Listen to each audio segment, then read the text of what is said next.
Hello, my name is Katie Rushworth and today I'm going to show you how to make homemade compost. Now this is my compost bin and it's fantastic. It's been made from pallets. There is an online video on how to build this as well by Craig Phillips.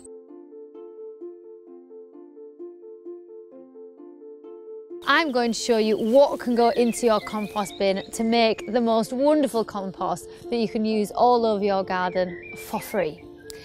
So first things first. As this has got large holes in the side of it, and ultimately when all my material is in here, I want to block out all the light. So I'm going to use this weed membrane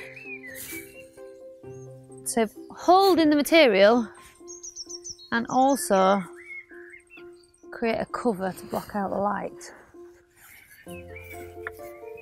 So I want excess.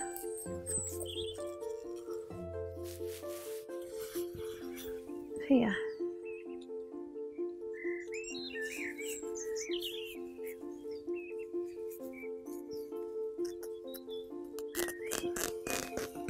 Now I'm just going to tack that in place with a few nails.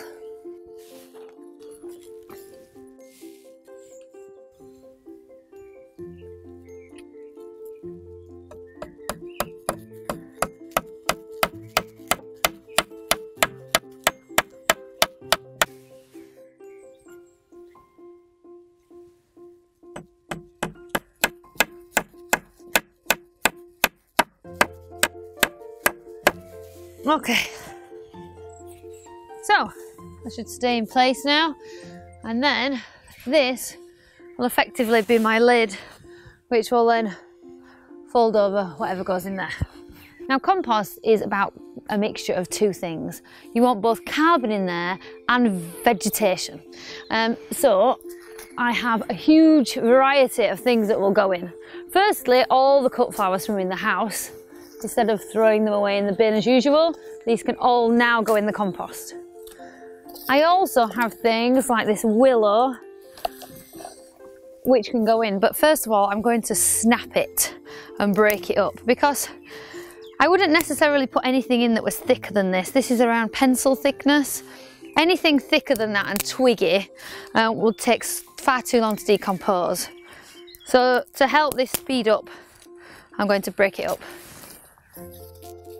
Got more flowers, and then any vegetable peelings whatsoever.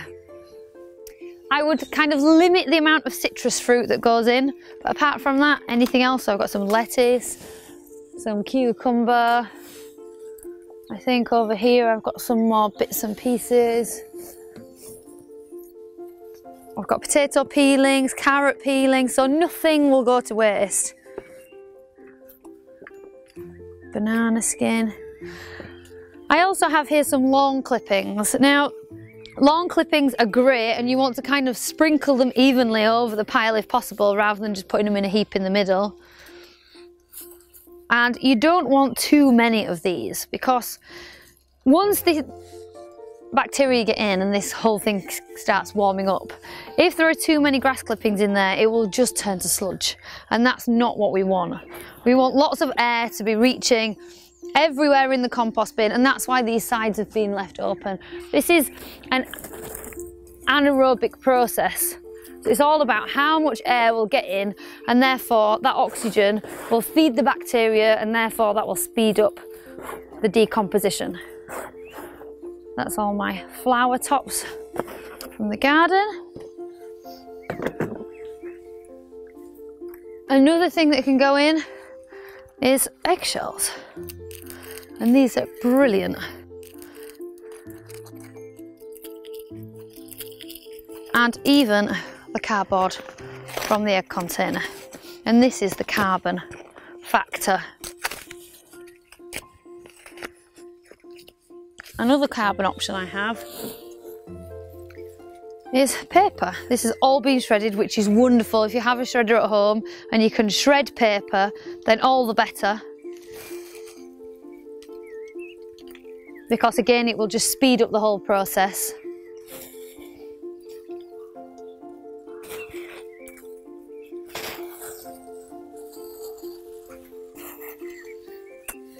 And then bizarrely enough, you can also put in anything that is 100% wool or 100% cotton. So any old jumpers you've got lying around, any old t-shirts that kids have outgrown, they can also go in. And I'm going to chop this one up.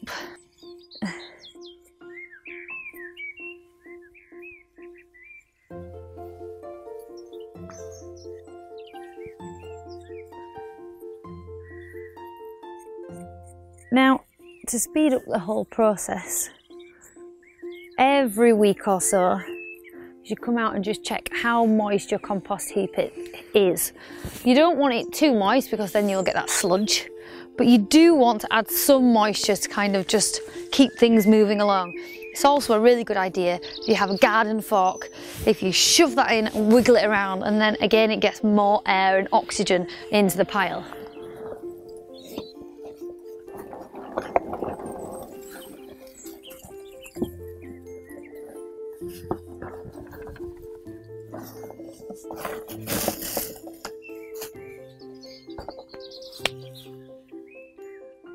And before you know it, there will be worms that come up from the ground and help speed the whole process along. And within the space of 6 months, I reckon you can easily have something that looks similar to this, which is beautiful, rich, organic matter. There's no better thing you can give your garden. And the best way to use this stuff is either when potting up containers, hanging baskets. You can mulch your garden with it, so in the springtime if you use this to lay on all your borders, in and around all your plants, it is just fabulous stuff. The worms will come up, bring it down into where the roots need it the most, do all the hard work for you. It locks in moisture, suppresses weeds and feed plants, and it has cost nothing. It's wonderful stuff. For more videos, visit silverlinetools.com.